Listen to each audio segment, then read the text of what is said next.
brothers and sisters, and welcome to this channel. This channel is here to promote the gospel of our Lord Jesus Christ, covering end times news and prophecy fulfilled. Let's go and take a look at some news.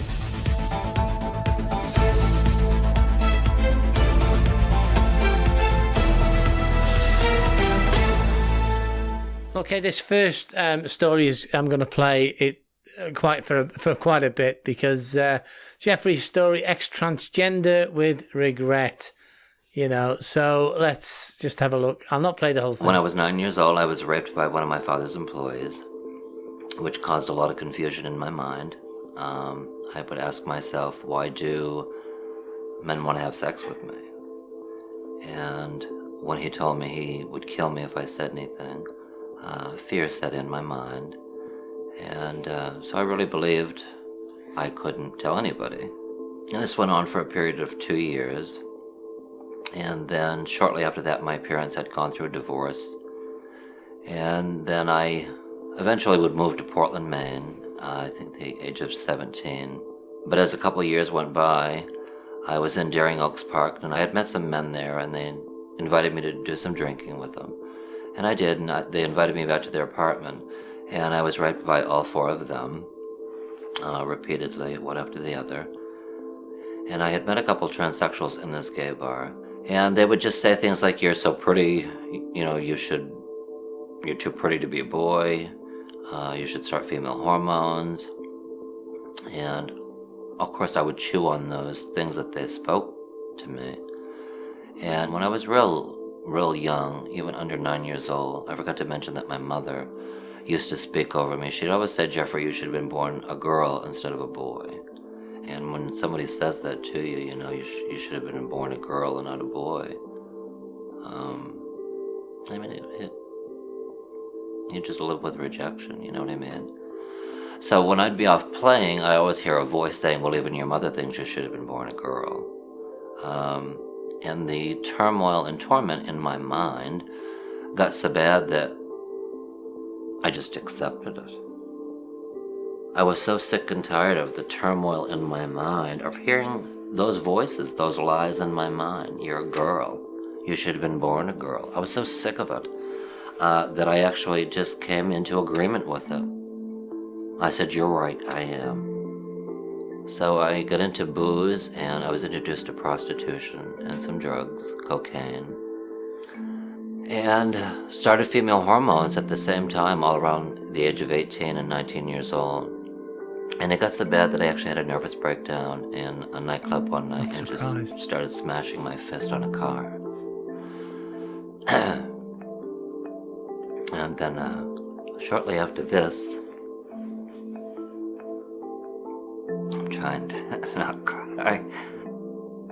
So I would eventually move to Boston. I'm now living as transgender 24 hours a day. I think I'm about 20 years old.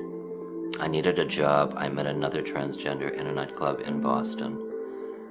And the individual said to me, "Well, I work at a strip joint down in the combat zone. I can get you a job."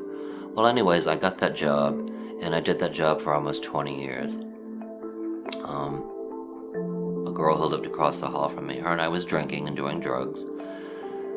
And she had lied to me and said something, and it just ended up in a fight. I had a cell phone at the time, and I was going to leave the apartment building. I was just lying to her. I said, "I'm going to leave the apartment building and speak to the police." So I got to the head of the stairs, and she come running full. I just want to stop that story there because it goes on. And if you want to see the full story, it is there, okay? NHCORNER, Cornerstone, okay? Cornerstone in YouTube, and you'll get to if you put Jeffrey's story, ex-transgender with regrets, that is a horrible, horrible story, but that is one of probably thousands upon thousands of stories, how the enemy has been creeping in to our society. We are dorrant, and unfortunately, the lie will drag people down and down and down and down and down, all the way till they're dead and they're in hell.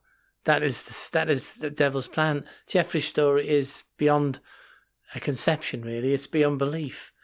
But that's just a taste of the things that's coming.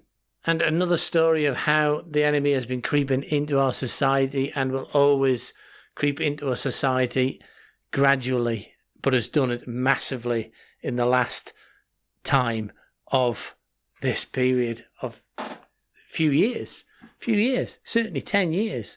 Now the signs are here, the end is here, that's for sure. But the headline is this, is not really what it is, but when they can take your children away, how free are you? So how free are you should have been about it. But George Reddy was driving from his New Jersey to Tennessee to pick up a car he had purchased on eBay when he was stopped for speeding.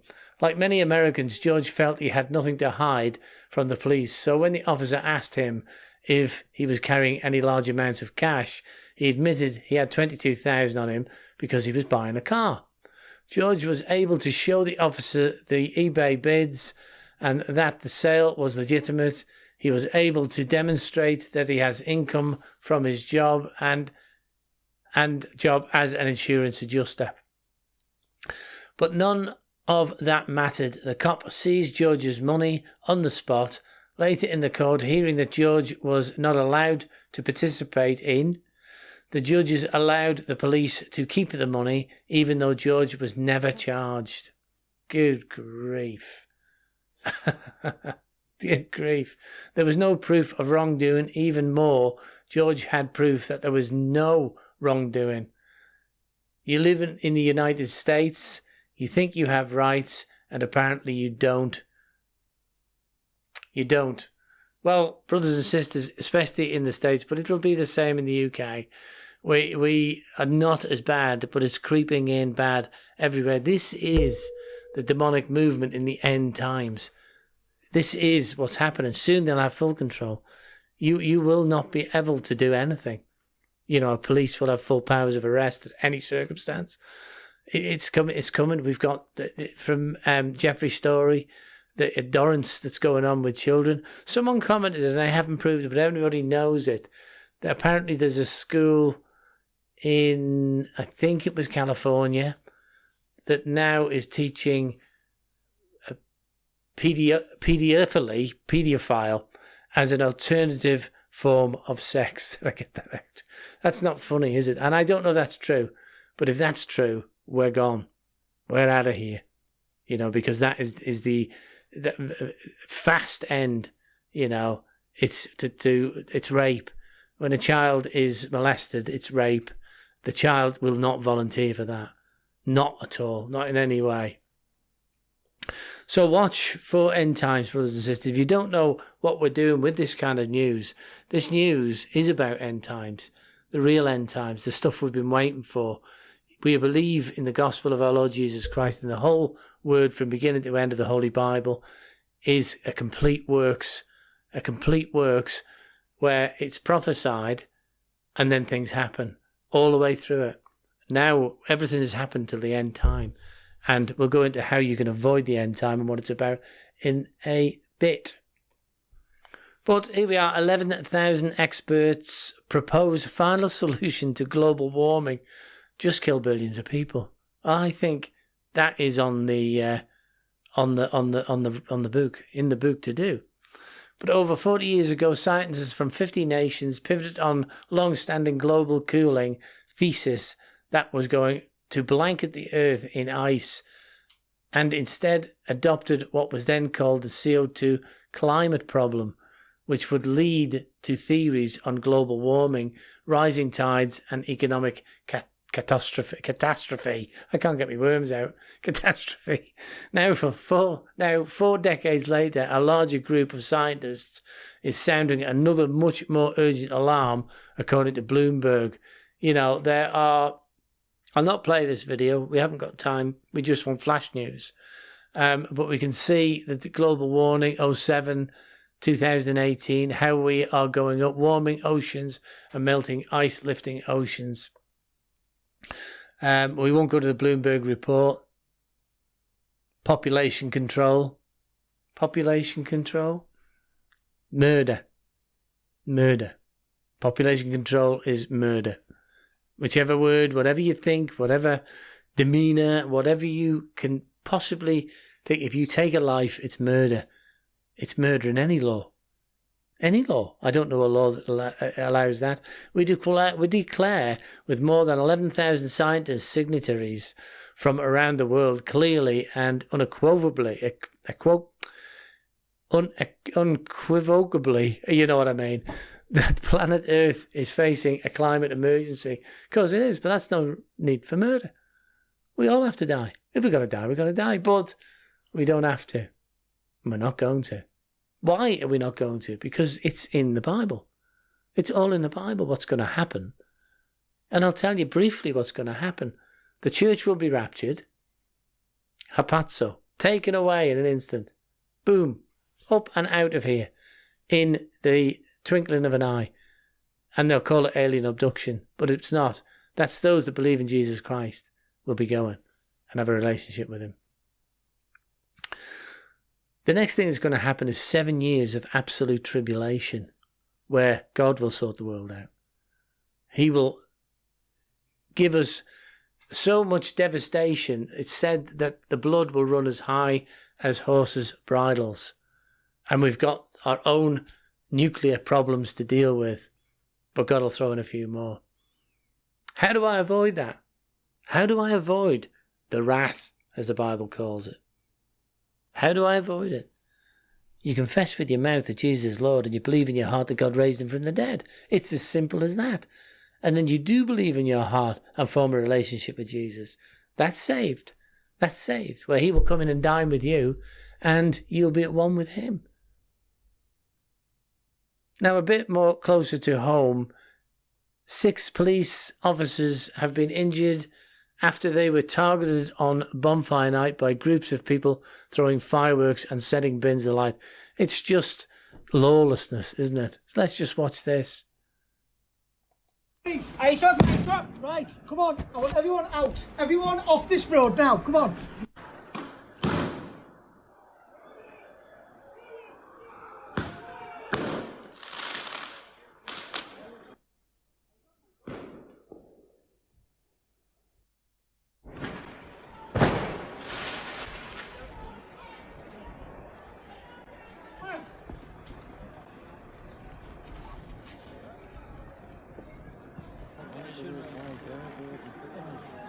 Dreadful, isn't it?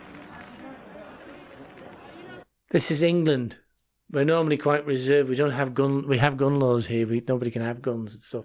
But it's just as well, because if we did, we'd have major problems.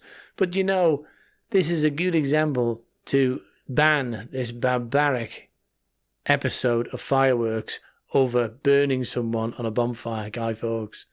It is time to stop. My dog spent all night while fireworks were going off indiscriminately outside all night, and nobody seemed to monitor it. There is supposed to be a licensed display, and nobody was monitoring it. Nobody was policing it. But I think this is time for the House of Lords to say, let's scrub bonfire night. Because quite frankly, they're in for a worse disaster than Guy Fawkes did when he did it. Now, without going any further, we're talking about aliens, aliens which are demonic. They're Rephaim and Nephilim, or Nephilim, Rephaim now. Check out the atmospheric phenomenon at 30,000 feet or something otherworldly. I don't think this is worldly, but we'll have a look at this. Dennis Penna, he captured an orb of light that skims across the clouds. What are we looking at? We want to get your comments below. It's a tic-tac.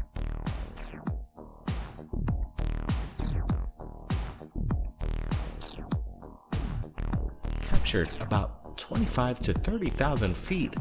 What is keeping up with the airliner here? Captured just yesterday. Right, we've got some video coming up. It extends for about 3.5 minutes, and we're going to be adding some brightness, contrast, and getting some close-ups of whatever this glowish orb of light is. Now, we are familiar now with aliens.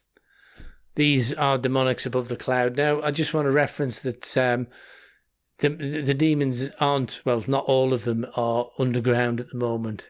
Some are, but most of them are still in the heavenlies, and Satan can even go into the throne of God. But what you're seeing is alien stroke demonic. They're alien to us, not because they've been around on this earth forever, for a very long time, since man begun. So this is what we're seeing. And as I said before, when rapture comes, we will be gone in an instant, and they'll just say it was aliens. We've seen aliens. Now, even the Vatican's telescope in Arizona says we just see them all the time now. We are so close to the end time now. We are so close to rapture. We are so close to Armageddon. Let's be honest about it. The Battle of Armageddon at the end of the 7-year tribulation. We're so close to the enemy going in force against God. And remember, our battles are not against flesh and blood, they're against powers and principalities.